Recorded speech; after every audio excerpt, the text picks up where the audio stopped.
Hey guys, Patrick Lewis of SoulWiggle. Today's episode is with Trevor Donovan. We had the honor of meeting Trevor at Surf Ranch. What an amazing human being, and you're not going to want to miss this story.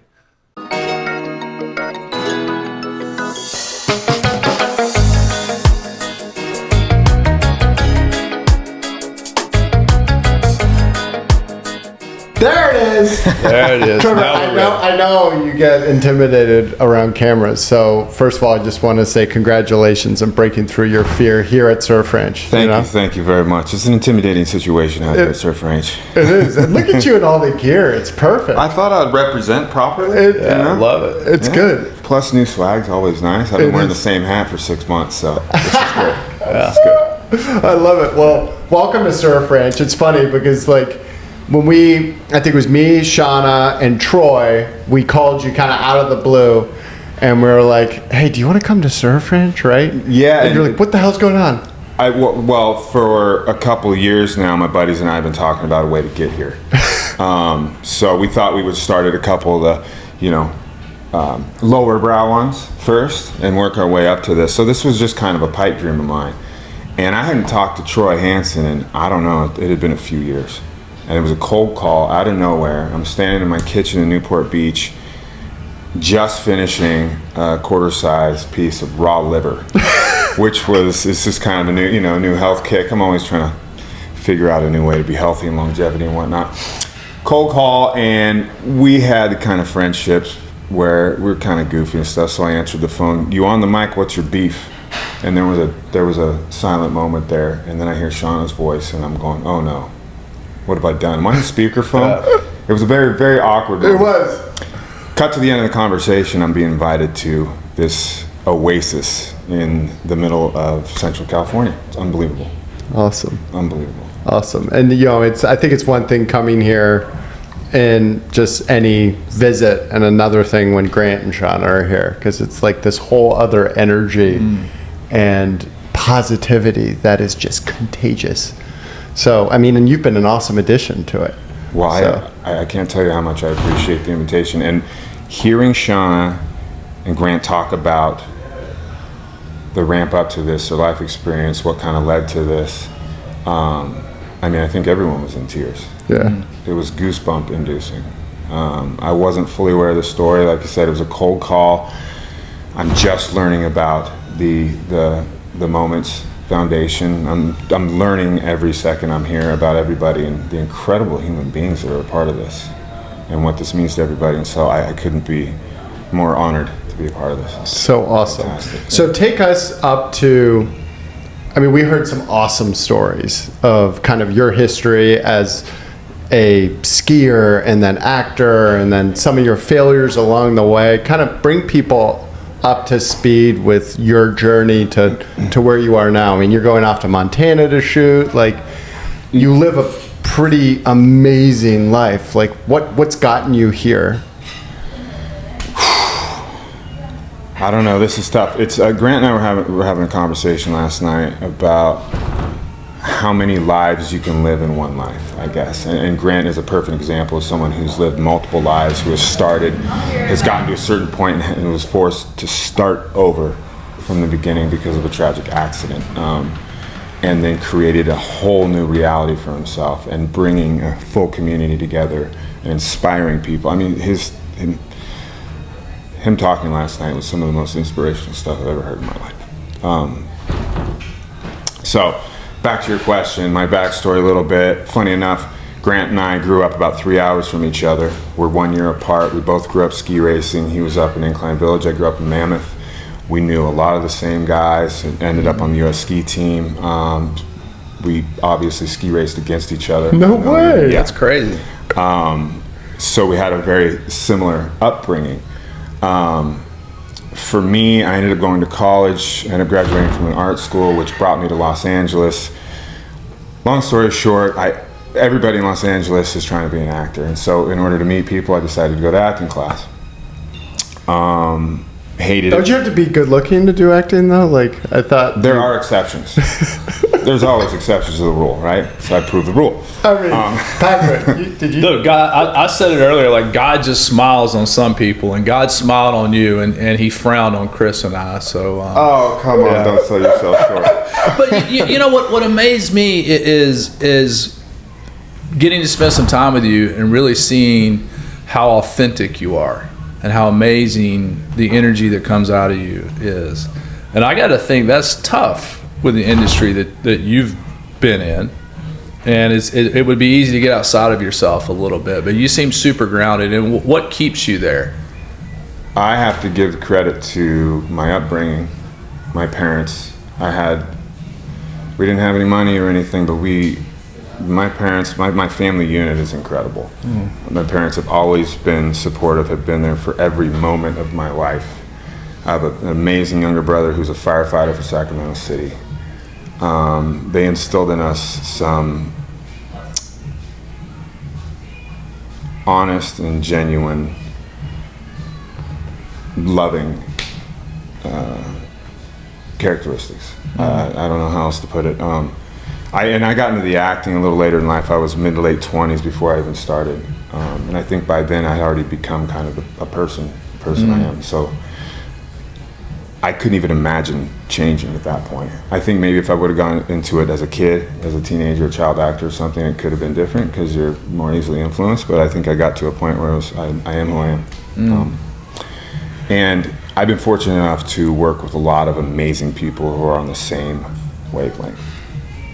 And so we continue to work together and we continue to create things and create sets and environments that are very supportive and just weeding out the toxicity that's inevitably in every industry, really. But I think the entertainment industry really has a tendency to breed that toxicity. So it's just super unusual to know yourself early enough, though, in your mid-20s or mid to late 20s to even get to that place, no matter what industry you're in.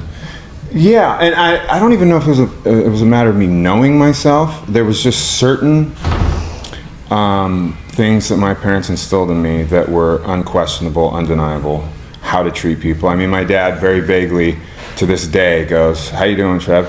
How's your health? Are you doing good things? Are you treating people well?" Those are his three questions. If we haven't talked for a little bit. But then again, we talk pretty much every other day. But every now and then he plants that in, just making sure I'm staying on the path. 45 years old. I'll always be his little, his older son. But just keeping tabs on me and making sure, because he doesn't really know the industry. But just like you said, the stigma that's attached to it, there's a stigma because it's true. And there is a lot of seedy behavior in people, and but it's up to you. It's your responsibility to navigate all that. You're responsible for yourself. So what's some daily things that you do to help continue to keep you grounded or to keep you healthy and longevity? I see a lot of cold plunging. Yeah. Yes. If you've been on He's the one that introduced me to cold plunging. I'm like, yeah, it's BS. But then I'm like, oh my God, this is game changer. Trevor's doing it. It's got to be good. Yeah, right. It's I tiptoed into it. I grew up, around cold lakes, jumping in and surfing, and that feeling after getting out of the water. Something about the water is spiritual. Something about it is you feel reborn.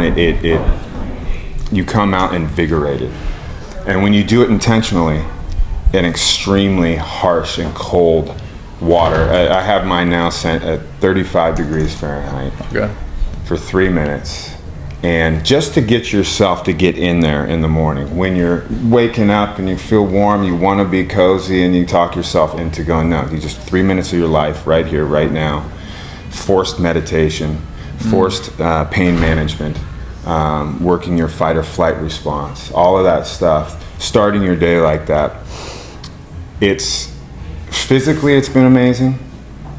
Reduced inflammation. A lot of my injuries over a short amount of time have healed up.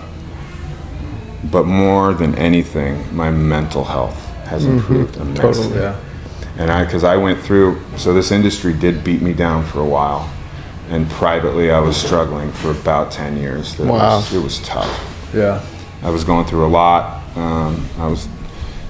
going through in and out of therapy, and there were certain things, but you know, I wasn't quite nipping that thing in the bud. And exercise, cold exposure, those two things have really helped to fix my mind. Awesome. And with that, I've found a community and people in the wellness community, longevity, who are like-minded, who now you have a support system as well. So all those factors combined, I think really helps me to stay on a proper path. And what about SoulWiggle? Is this the first time you've ever heard the term SoulWiggle here at this event? I've heard the word soul. I've heard the word wiggle. Yeah. But not together. But not combined. Yeah. And it's catchy. It's like one of those jingles that you can't get out of your head. Yeah. It's fantastic. And you're about to experience it all day long today as you go out on this wave. I got a little touch of it last night. Again, going back to Grant and Shauna's intro and how they're introducing everybody to and the stories that they told. It was like an immediate connection. Yeah. Immediate soul, deep connection. And then this experience too on this unbelievable wave. You get to feel, I mean, Grant was out there on the first one and he gets off and you could see him just, he's crawling out of his skin. He's so excited. And you can feel that energy. You feel that energy exchange immediately. Yeah. You get to get in the water and everyone, I mean, been here for 12 hours, 13 hours, and I feel connected with everybody already. Yeah. So good. I feel my soul wiggling. I love it. I love it. Well, we got to wrap up because I think they need to take this room for now massages. So I just got the text saying, here. Yeah, exactly. Sign up early. But Trevor, dude, thank you for allowing us to hang out and SoulWiggle together. Thank you guys so much for having me here. Dude, awesome. You're amazing. Yeah, thank you guys. So good. Awesome. Thank you. So you may notice that we're back with new clothes on because some guy tore a bicep, and I mean it's gotten a little hectic soul wiggling over here, but we're back. I think that's what we were talking. We left. I mean, we were talking about soul wiggling, right? Soul wiggle. Yeah. Which I was saying, I've heard the two words. I've heard soul and I've heard wiggle, but I've never heard those two words together. Yeah. And there's something special about that. And when you meet Grant, you understand the definition immediately. He's a walking soul wiggle. Yeah. He is.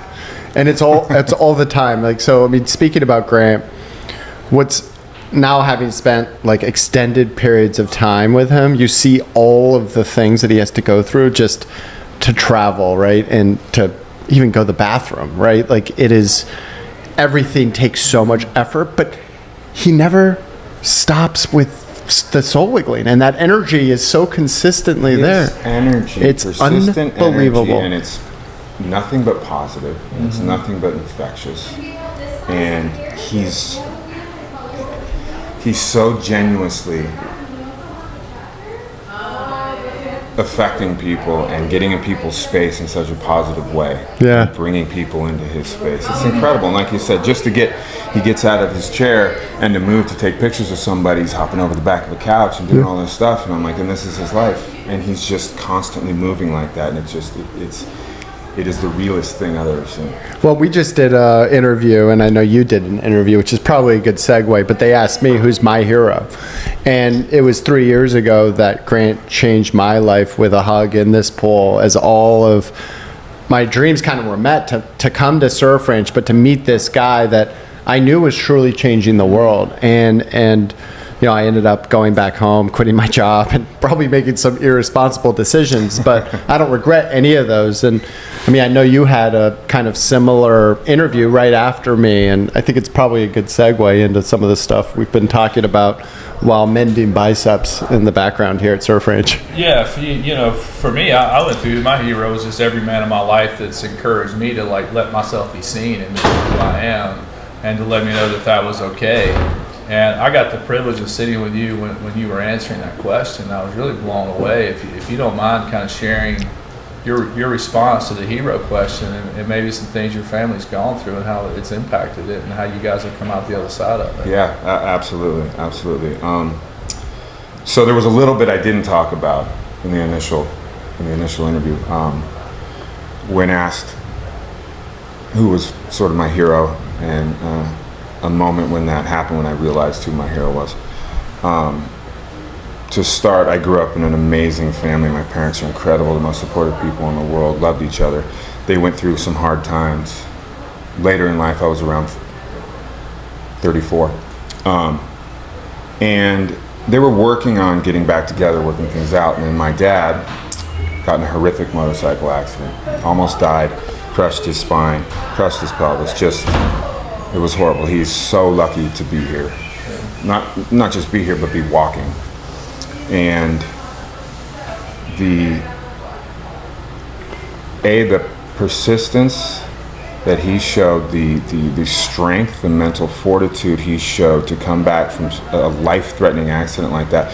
He was a big wave surfer all the way up until 69 years old. He was riding motorcycles out in Death Valley when this accident happened. He was an adrenaline junkie. He lived life. Talk about having moments, having experiences. Then he got in this accident, and at the time my parents were tiptoeing around coming back together. Well, my mom stepped up, the saint she is, stepped up and started taking care of him. Now, I could see in his eyes how devastated he was, because his life of living, being outdoors, being active, and doing all the things he loved to do, that was over.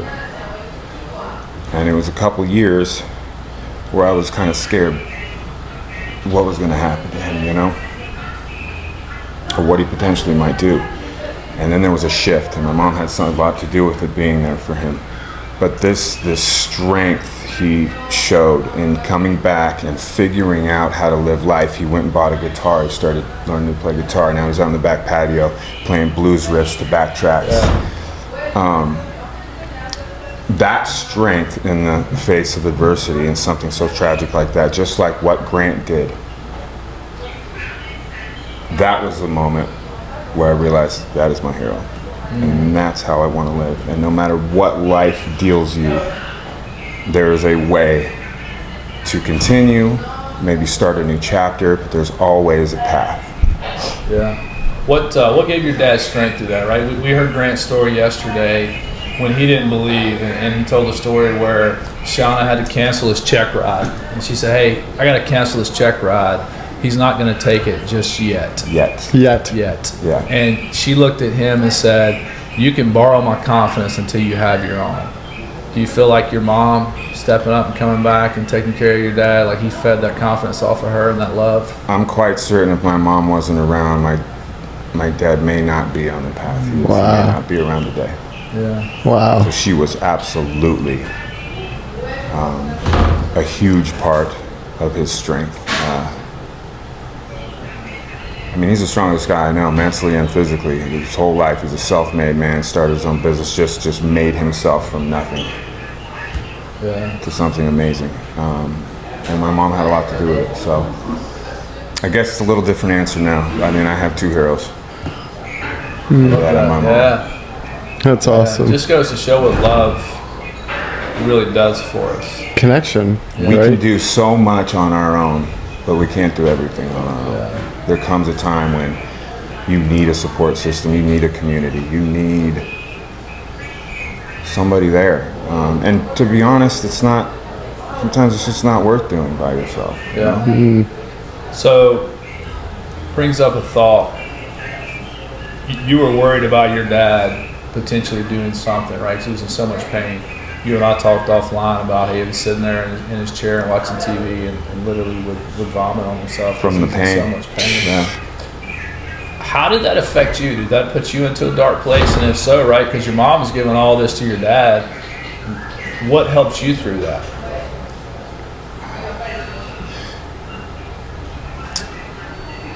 That is a good question. I hurt for him, you know, because I knew how much he loved surfing and riding motorcycles and being out and living life. And I also knew that was never going to be his life again. I think for a while I was pretty depressed about the whole thing. And it just goes back to seeing them come back together and seeing the love that I knew from my childhood between those two. that started bringing me back. I mean, we became a family again. And there was a couple years where it was pretty messy. Wow. So seeing the love between those two, that's what kind of kept me going. And you know, it's helped me in my personal life so much. I mean, what I do for a living it's a tough business. Yeah. I've auditioned well over 1,000 auditions, and I think I've booked somewhere in the 20s. So I don't know what that percentage is, but it's less than one. How do you handle rejection through that? My career life is rejection. Yeah. And I think your ability to accept rejection, you know, you go into these rooms to audition and you put yourself out there. Your job in that audition, it's an interview, is to become vulnerable, open yourself up, expose yourself 1,000%. And most of the time they look up and go, thanks, next. And it can be crushing. I can remember so many auditions I left there just self-loathing and talking to myself going, you suck, and why are you doing this, and you're never going to make it, you know. Part of seeing my dad's resilience through his recovery helped me through those things. And if you can live with that rejection and not take it personally, it's so hard not to take it personally because you're personally there exposing yourself. It's a very personal thing. But it does nothing but make you more resilient, makes you stronger, makes you more mentally resilient and tough. And on the other side of that, there's a lot of happiness. Because you learn to let go of other people's judgment of you. Yeah. I think it probably helps you become a better friend and a Absolutely. better relationship person with those in your life. Your empathy is magnified. Your sympathy for other people, your understanding of different people's situations and experiences and backgrounds and upbringings and cultures and everything, you start to gain perspective. If you yourself gain a little perspective on your own situation, you know, you can also go the other way and become bitter and resentful and jaded and angry and, the world's against me. You know, you have two options and two paths. Also, I bet so many people look at you and they're like, oh, he's got everything. Right? Ugh, I mean, look at this guy, right? Like, he's an actor. Like, you know, it's so easy to, I think, I mean, to a certain extent, even the route that I've taken. We all go through that. Yeah. I mean, right? Like, I'm like, actually, like, Ben was in my office a month ago and I was crying. I was like, I'm just going to cry because this is hard. And especially when you take on that place, I mean, even you in stepping out of your comfort zone, both as a CEO, but also with people like, who is this guy, right? Like, anytime you actually put yourself out there, you expose yourself to haters, right? And they come at you. And I can't imagine how many come after you, right? And then it's like, actually, let me tell you the real story, right? And that resilience piece there, I mean, and we could talk about the impact of social media on, especially generationally, but I see it in my daughters where it's like, no, like, I'm very open about the struggles, right? And I think why I love what we're doing with this and SoulWiggle is, I think it's so important people hear this side of your story, right? Because I think, anyways, so. No, I agree 100% because they see you speaking confidently, they see you on stage, they see your success, that's all they see. They didn't see the path, they see your success, they see the money you've made, they see the businesses you've built. They see your success. They see me on TV. They see in a movie. They see the end result. But nobody sees the years prior to that. The years of being in debt. The years of, like you said, crying and quitting and getting back on the horse and then giving up again and then getting back. All of those struggles, and everybody goes through it. Persistence and self-love are two huge things that just keep you going. What brings you the most joy, would you say? Like, I mean, if you look at, we're in like the most joyful place for the most joyful people, right?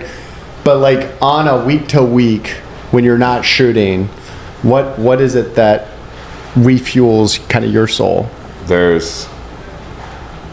So just recently I moved back from the beach, back to my hometown. My parents are there. I've been happy. I've been living a great life. I adopted a dog. I've lived by the beach, it's surfing. I've got great friends down there. reconnecting with my family, reconnecting from where I grew up. I mean, I was lucky enough to grow up in one of the most beautiful places in the world, up in the mountains. Reconnecting with what made me who I am is a reminder and makes me undescribably happy. That's awesome. Yes. And I'm so lucky to have that and revisit that. And you got to go out and do work and stuff, but to come back and be able to have that experiences with people you appreciate.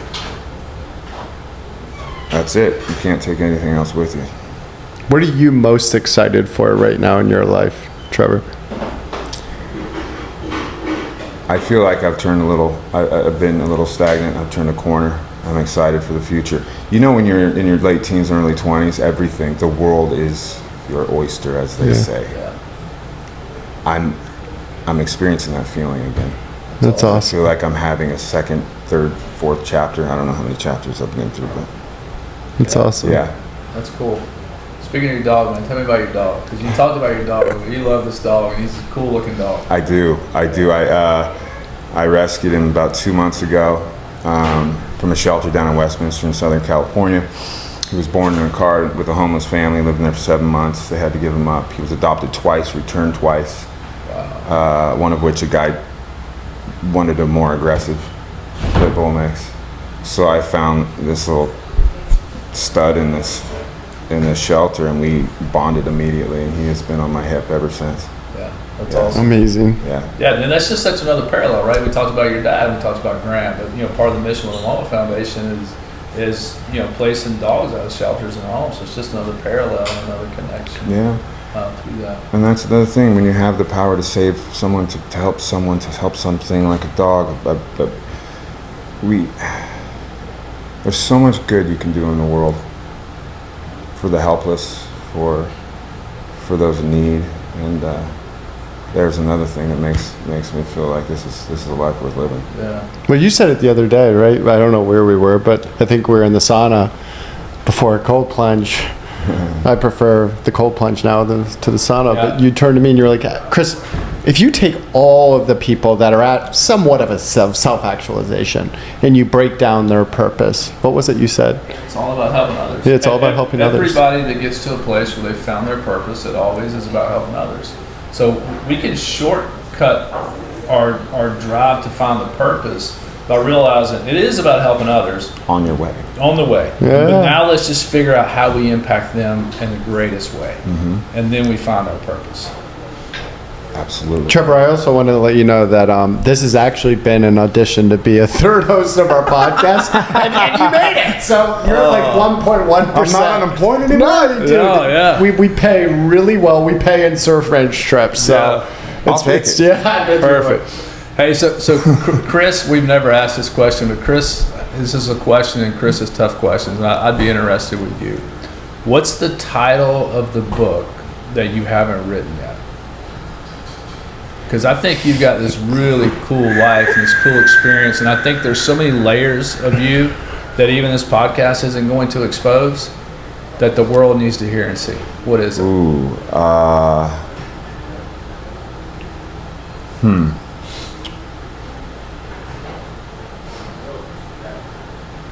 What's yours, See, Patrick? Yeah, that's a tough one. Something about two paths.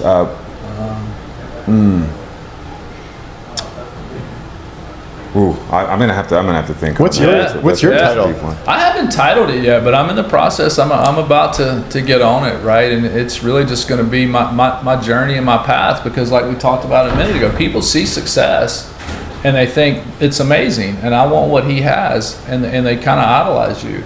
But the reality of it is it's messy, and I'm messy, and I'm a screw up just like everybody else, and we're all the same, and we all have the same struggles and just trouble and misery. And if we just surround ourselves with love and authentic relationships, that's really what success looks like, right? By the way, you don't understand the transformation in this guy that's happened in the last 3 years. he's about to call me Fat Pat. No, I'm not going to call him that. But it really is amazing. And what a great, because this is the third year you've been here with me, right? Yeah, third trip. Third trip. And the first one, you were pretty closed off. The second one, you were easing in. And now we're recording a podcast in Kelly's studio, right? Yeah.